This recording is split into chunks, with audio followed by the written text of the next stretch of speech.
don't welcome my partners in crime, and I always say that in the nicest possible way. Now, today's case, this one's a quick little case, it's an old case, very old case, and some of you may have heard of it and some of you may have not. But it's a very sad case, a bit of a psychological case actually, really. Very, very sad. So Lisa told me about this case. She'd watched something or read something about it, and she said, listen, you've got to do this case. This woman's just lovely, really.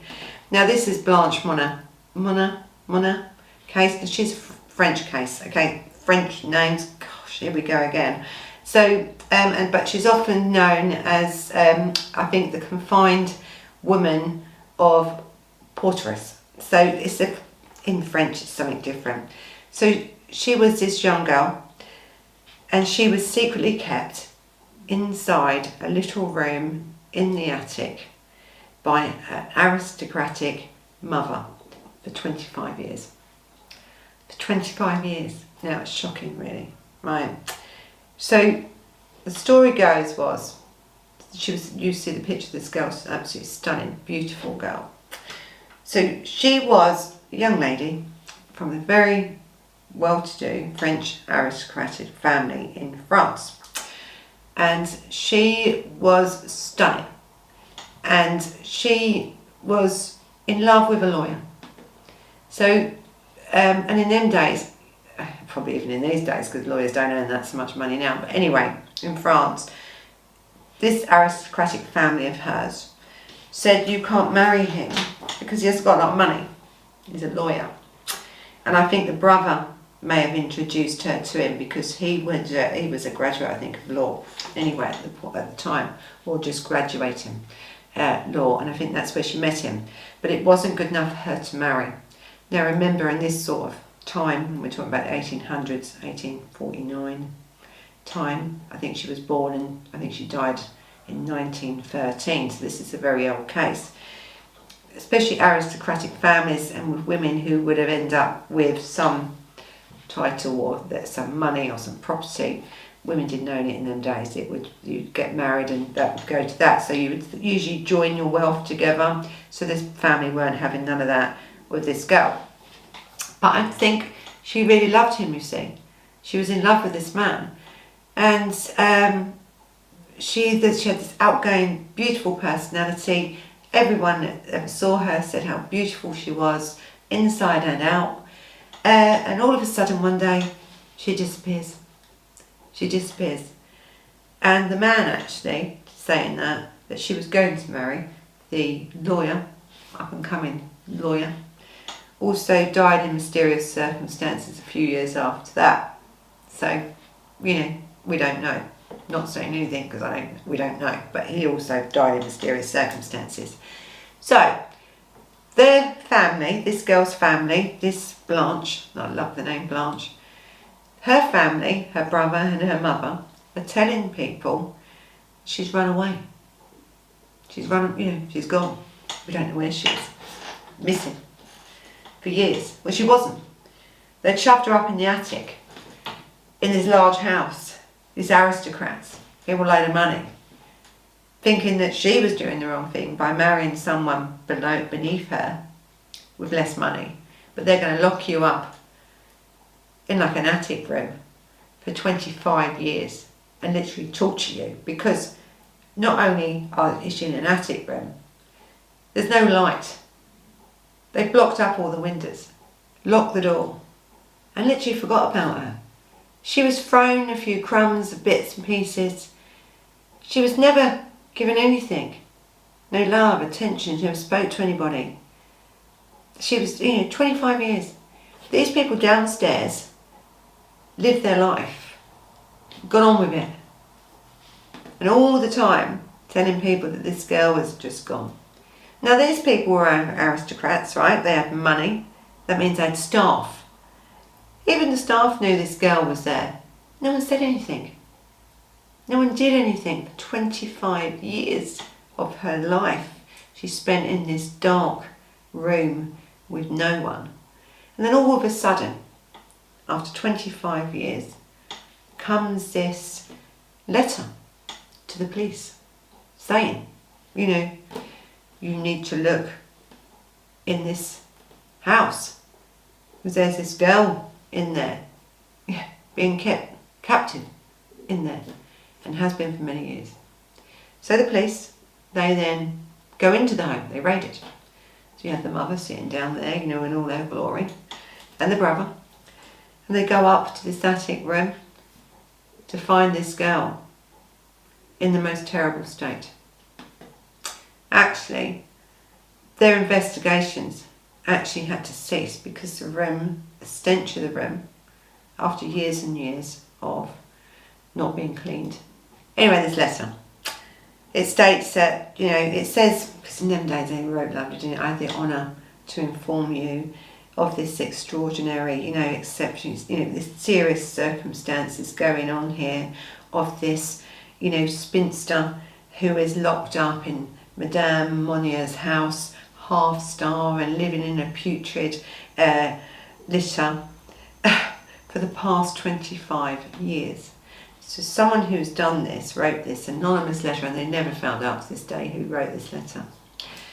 Knew everything, didn't they? Because in this letter it's telling you she's been up there for 25 years. Now when they found this poor young girl, they rescued her in these appalling conditions actually. There was old food and faeces everywhere. As I said, the stench was so bad the police couldn't even investigate really. There was bugs all around her bed, there was rats, there was everything. She barely weighed 25 kilograms, 55 pounds in weight, this girl. She'd been up there 25 years. They'd starved her literally, I think in the end, they literally had forgot about her. But this staff and all these people that work there, no one said anything for 25 years. I mean, she could have died at any point up there. I mean, really, when you see the photograph, she was near death actually. When she was found, she was near death. How she survived it, there was nothing of her really. And I think the torture, and I'm going to say it's torture because it really is, isn't it? When you lock someone out, you take away their liberty, don't you, for 25 years. We don't even do this to prisoners, do we? I've just spoke about a few cases, and they're being treated better than this girl ever was. And now, you think, you locked this girl, you took her because she was in love with a man that in your eyes didn't have enough money, and you shoved her upstairs in an attic and forgot about her. It's just shocking, isn't it, really? Anyway, they found then that she was lying completely naked. I don't even think she had the energy to move around to tell the police. He described the state of her bed and he said it was just terrible. It was just never anything had been changed. Nothing had, she had no clothes. Whatever the clothes she had had now rotten and gone. And she was just in a terrible, terrible state. And it was really, really bad. There was just stuff everywhere. There was just bugs and stuff everywhere in this. Anyway, they got her out of there.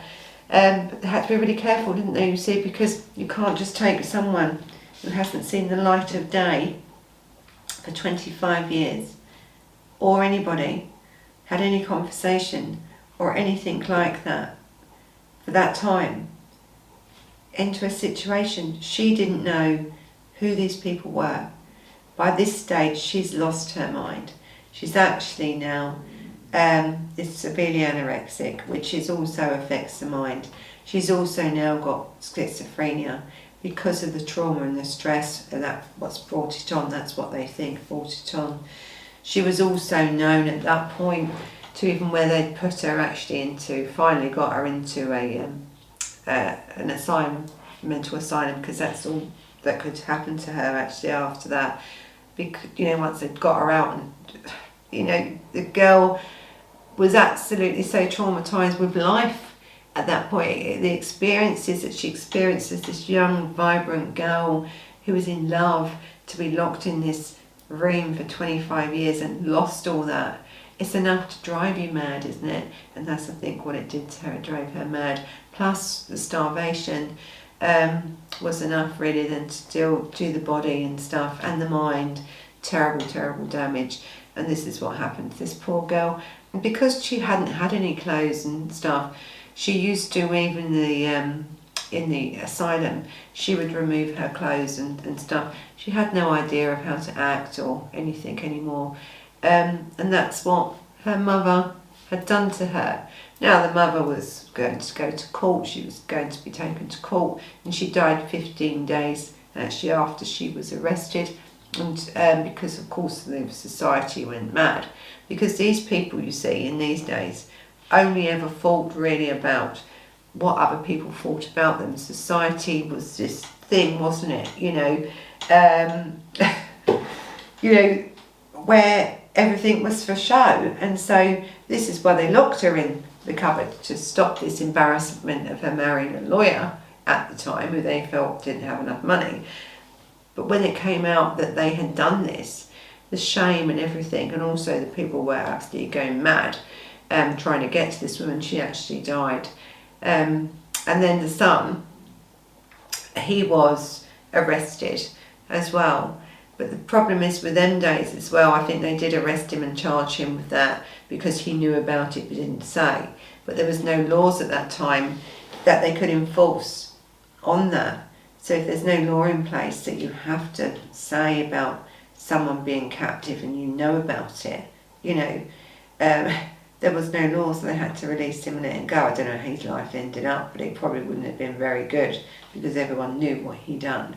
You're living this luxury life downstairs and your sister's upstairs for 25 years being literally forgotten about. I don't think people are going to like you very much anymore. So this is the sort of story of Blanche, really. And it's very sad because this beautiful girl wanted to marry this, lawyer who she loved. They loved each other. So we have the life of this beautiful, don't we, young girl, right? This French socialite. She was well respected.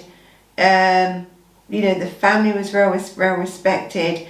I think they was actually of old noble origins. So they came from, you're talking about really, really wealthy and really good, what they call blood stock, really, weren't you?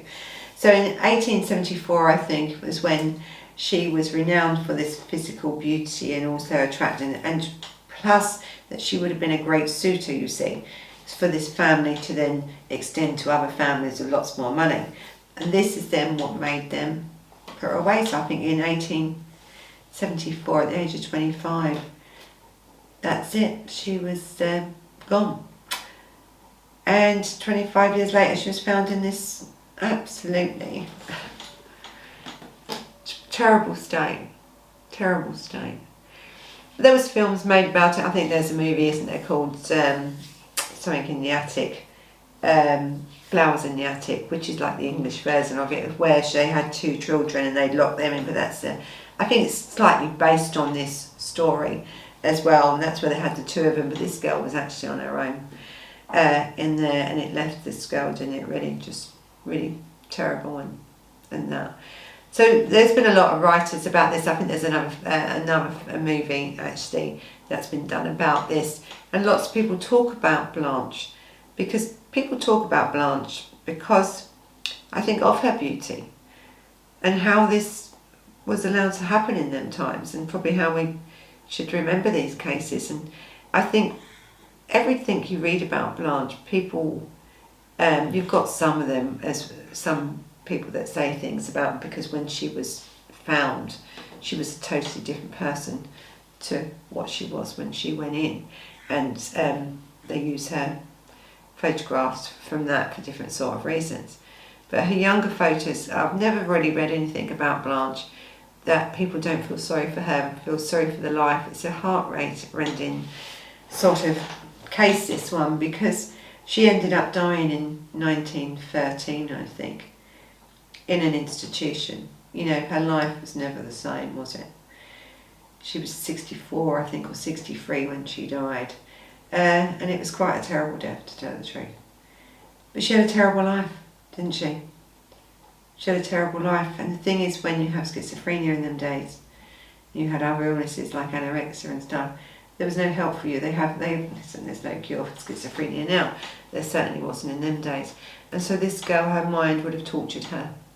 Her mind would have tortured her, and it would have been just awful for this young girl. So this case is really in memory of Blanche. Remember her. You know, I think this is what everyone says about Blanche and this. Remember her. The girl that was in love with a man and was locked away for 25 years just for being in love with someone who didn't have enough money to suit the family. And that's all it was about, this case. True love story, isn't it, really? But ended so tragic. So, rest in peace, Blanche. So this has been a very quick case of Blanche Monnier. Now, beautiful, absolutely. Case that I think is a good one to end on, because I've done a few tonight and I'm going to end on this one. So I am still filming the Manson case. Now it's Charles Manson case, and it's already in 3 parts, that case, and it's just about from his childhood up to his imprisonment and stuff.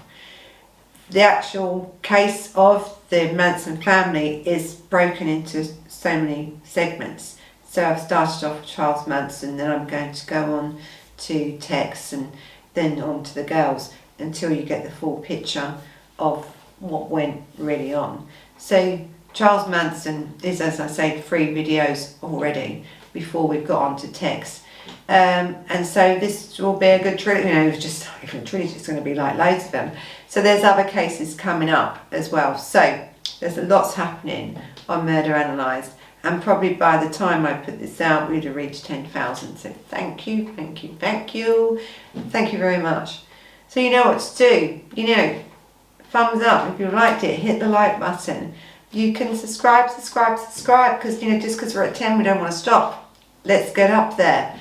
So you can hear this case on Instagram. You can follow us on Facebook. No, you're not going to hear this case on Instagram. You're going to hear this case on Spotify in a few days when I have time to do it. You'll be able to see us on and talk to us and converse with us and leave messages and stuff like that on either Instagram or Facebook, and we love all your comments, so keep them coming. There's lots of things happening on Murder Analysed, and now Taylor, I think, is going to be, I think her throat's a bit better now because she's had her tonsils out, so that's why you haven't seen much of her. So, thank you to everybody for all your comments, for all your support with Murder Analysed, to all my partners in crime, whether you're members or not. Thank you very much. I really appreciate you watching, you taking the time out of your day to comment, or supporting Murder Analysed with the Members Lounge. We really appreciate it. We really appreciate you, and we love this channel, and we hope you do too. So, till the next time, bye bye.